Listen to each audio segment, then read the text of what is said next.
Whoa. It's a great opening scene. Okay, I don't hear any audio. Oh yeah, where's the game audio, guys? I mean, Geralt was really sexy, but I need some audio. Cool. Oh, there we go. Thank you, gentlemen. Okay, so this is basically sort of a minor quest in the game. It's called Griffin Hunt. You found a contract, or you met somebody, and you got a contract to go hunt a griffin. In fact, and it's Griffin, so it's kind of a normal monster type griffin. There's like more kind of different kinds of griffins as well. So I see a lot of the old signs for his powers are back, right? Yeah, he's got all the same powers back. The powers are basically the same signs, but they're more. You can level them up, and there are alternate signs now for each power type. So, and most of the alternates are kind of area of effect powers, and of course they get more and more powerful through the game if you build that side of your character up. Very cool. And before we started, you were talking a little bit about the crafting. So now that he's on this hunt, so we're in an open world right now, and this is not the main story. This is a side quest that we're doing, right? Yeah. So we're hunting this griffin, and we're using this Witcher senses a lot. And so Witcher senses are kind of cool. It's like you go into this mode and you can see sound clues. So if you have a little sound clue in red, you know that's going to be an opponent. And you can see blood trails and things like that. And in the lore, the Witchers had these sort of extra sort of abilities, these sort of stronger senses and perceptions, and they can see things better in the world than most common men. And that's because they're basically mutated from birth. They're humans, kind of mutated from birth to be monster hunters. So they get all these skills and these magical abilities just to be able to kill monsters as contracts with people. So they go around killing monsters for money. Can you tell us a little bit more about just like the lore of The Witcher? So this is the third game in the series. I mean, what's kind of like gist of it? Like, what's the story so far for this man? So this is Geralt of Rivia, and so there's these Witchers are a cast of these monster killers, and by this age, by this period, they're kind of dying off. And he's one of the last ones, but he's supposed to be the most badass of all of them, basically. So it's about him and his story. The last of the badasses. Pretty much. There's more Witchers that are going to show up in this game, but he's renowned to be the sort of the toughest and best of them. So who are we running into right now? Are these bandits or? So this is kind of a random combat encounter, and you were chasing that griffin, but along the way you run into these guys they're attacking a merchant, and they're getting ready to attack this hut. This hut is where an herbalist lives. So you can choose to go in and you can fight these guys and take them down, which is what we're trying to do here. Now this is some pretty slick combat. It's almost like we have a pro gamer doing this gameplay for us. Yeah, it's Luke Knack. He's a pro gamer, pro Counter-Strike gamer, and champion, right? World champion Counter-Strike player, and he's one of our gameplay analysts at the studio, and so we want somebody to actually play demos for us. We get Lucas because we know he's going to kick everybody's ass. So I need Lucas to decapitate this guy right now, or like chop off an arm or a leg. Come on, Lucas, I believe in you. He's got to set it up for the decap. Let's see if he can pull it off. Might just kill him. There we go. It's all right. Just finish him if you need to. Oh. Yeah. Get him. So there, he stunned him. Ah. Nope, and he killed him with there a bow. Oh, is he still crawling away? No decap I like that. there. I love how they just don't fall to the ground. They're just like trying to crawl away for their lives. And is he still alive? That's awesome. You can come out. So this is like storytelling here. You kind of break when you have a sequence like this. You break it to a dialogue sequence, and then you get lots of choices for dialogue, and that, depending on how you choose things, it can unlock other kinds of quests in the game. Tracking a griffin. So this is a character you meet, and now since you've basically taken care of these scumbags that are trying to take her hut down, you can go back to her, and she'll sell you potions and potion ingredients and so forth at lower prices. And can't you repay us in any other ways? Sorry? Can't you repay us in any other ways? Maybe. I'm just referring to, I guess in previous games, Geralt had a reputation for being very fond of the ladies. Is there yeah, still the ladies that are usually more fond of Geralt, so it doesn't have any problem at all getting women somehow. And yeah, there's gonna be sex sequences in the game, but tasteful. Tasteful, of course. Yeah, of course. That's the only way Geralt knows how to do it. Yeah, we're trying to do mature storytelling, and when you're grown up, you have sex, so that's something that just makes the world more believable, more real for us. Right. It's about respecting the gamers too, right? So we're still on the hunt for this griffin, right? Yeah, this is kind of a cool area. It shows you how big the world is when you get up to this vista. And everything you can see in the world, you can actually travel to, and you can go on foot. And in The Witcher 3, we introduce mounted riding, so horseback riding, and there's also going to be mounted combat. So you can use sword, you can fight sword from horse, and you can use that crossbow that we've added to the game also from horseback. So let's go into the weapons. On his back, I see, his two swords. So he has like the silver sword and his like regular sword. Yeah, and so he's got something new, right? So right here he pulls out still sword. And this is sort of the final sort of combat encounter with his griffin, if you can kill him. So Lucas is basically trying to take him down. Yeah, Lucas. Show him his boss.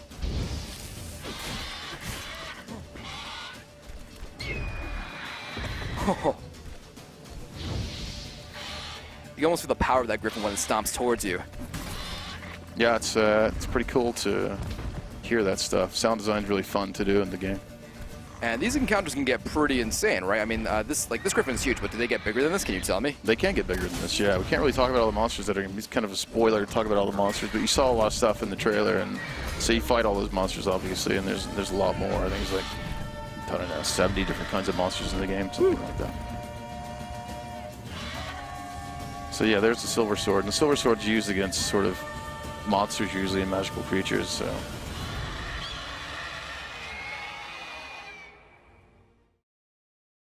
There we are, joining the adventure.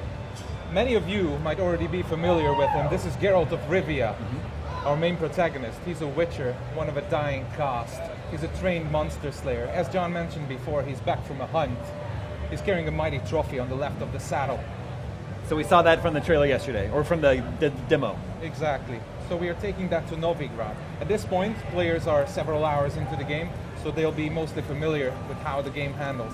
And again, as we mentioned, we're closing in on the city of Novigrad, the biggest city in the world of The Witcher 3. We're going to meet a man called Dijkstra. He used to be the head of Redanian intelligence. Now he's a spy and a very powerful mobster. We got a bunch of things to talk about here. Like, if we get close, there's several thousand inhabitants in the city, buildings made of bricks, paved city streets, warehouses, all desirable guilds and artisans, banks, the breathtaking temple isle, inns, brothels, and the largest seaport in the north. This is Novigrad. It's a living, breathing ecosystem of the several thousand people living in its corners. Everyone in the city, thugs, beggars, lords and loiterers and peasants have their day and time activities, and they make all four districts of the city a unique and characteristic place, worlds within a world to explore. And of course, this is a place which is ripe with quests. And you should be careful, of course, and pay attention to what you pick, because if you pick a quest, another might perish. Your actions and choices have a great effect on the course of the adventure you're taking. But if we were to talk about all the Cloak and Dagger gameplay the city has to offer, we would be sitting here like all day long. For example, if you look to the other side of the canal, there's that small fish market there, and of course, you can get fish there. But if you meet the right people and if you pay the right prices, you can get some real nice, juicy contraband armor, weapons, and secret ingredients that will aid you in your adventure. So we're going to continue now. Try not to hit the passers-by on the street. I love the way his hair bounces. That's a really nice detail. Really nice. We pay a lot of attention to all the composition. Our team is like a constant lookout for where to place things, big trees, buildings, and whatever, so there's never a point in the game with a bad point of view. All right, so we're getting close to the spot where we are supposed to talk to Dijkstra. Like, he was the one who ordered the griffin to be slain, and we have obviously delivered our part of the deal. Now it's his time to pay us with information. This is a brothel. Oh yeah. There are many more like it in the city. There's an entire district for them. I'm worried that we left our griffin head back there. Is someone going to steal it? No. Okay. We are formidable. No one dare steal from Geralt. Gotcha. There's our guy. Cutscene. Greetings, Dijkstra. How's your health? You're late. Fulfilling my end of the bargain. Brought you the hand, just like you wanted. It's up to my son. So you're on main storyline here, and so the game is like 50 hours. Main storyline, 50 hours of open world. And so it's, this is right on the main storyline path. We can't give away too much, but at least it's kind of like a preview of what you're gonna, the kind of like storytelling you're going to see on the main story in the main story path. There in the company of a creature that goes by the name of Johnny. Don't laugh, but to believe the witness's tale, this being looks a bit like a child and lives in some burrow in the woods. Probably a bucka or a Luton. She's in Velen. Damn it. Geralt, is she who I think she is? Thanks, Dijkstra. That was going well spent. Nice talking to you. The time I was on my way. All right, so we got a bit more information about the person Geralt is looking for. She's looking for a certain ashen-haired girl.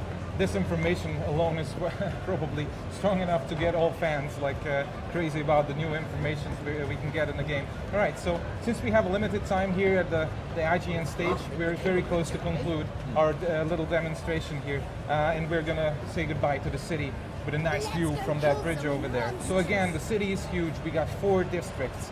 With unique characteristics: the rich district, the poor district, the harbor district, of course, and a district that's going to be pretty popular, the brothel district. All right, so this is the outskirts.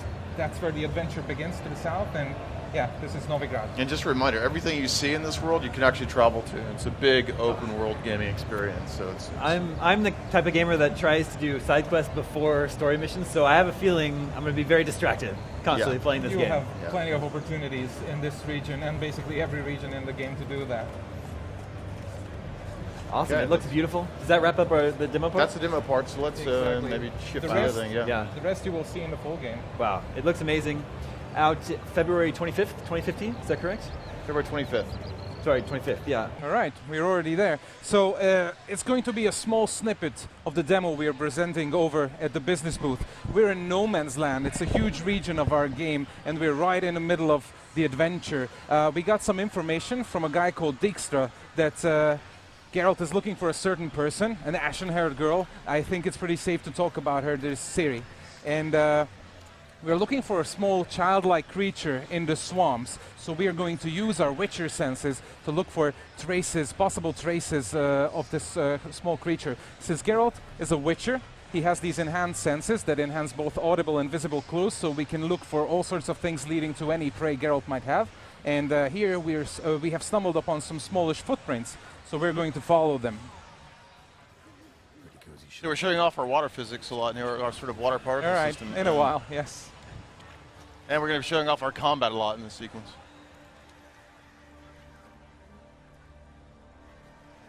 Johnny?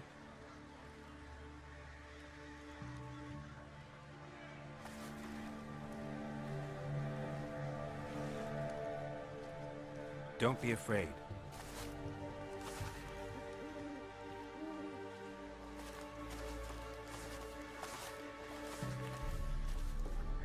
You're a bucka? Ah, a godling. Not many of you left. I'm looking for a woman with ashen hair. Seen her? Tell me everything from the start. Where did you see her? What was she doing? It's important to me. Why not? Lost your voice? Can I help you somehow?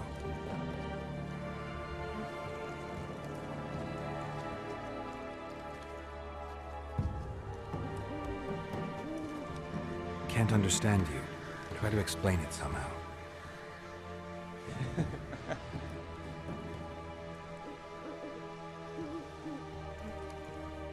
Want me to follow you? No choice, I guess. All right, so Johnny apparently wants us to help him regain his voice, and since it's information we're looking for, it makes a lot of sense to follow him. So let's follow wherever he's taking us through the swamps. It's a really nice place. All sorts of points of interest. You also All right. mentioned we're on the main storyline here. Exactly, all right. We've seemed to stumbled upon some wildlife. Yep. We're gonna use some signs to You find recognize them. these guys? These are drowners. Yeah. Whenever a nearby village or city guards want to get rid of bodies, they mostly dump them in the swamps. It's the easiest way to get rid of them. And some of these bodies come back as these vile creatures, again called drowners. They pester travelers and adventurers like us, but we came prepared, as you saw. All right, so let's follow Johnny a little bit further. We're going to see some really interesting things here. I think you saw some cutting limbs there, so we implemented a new sort of full dismemberment system in the game, so you can cut everything up, basically. People seem to like that a lot. This the place? Let me look around.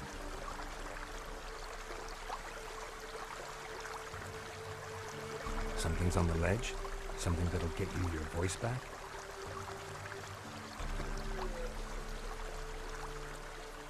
Guess I gotta make this climb.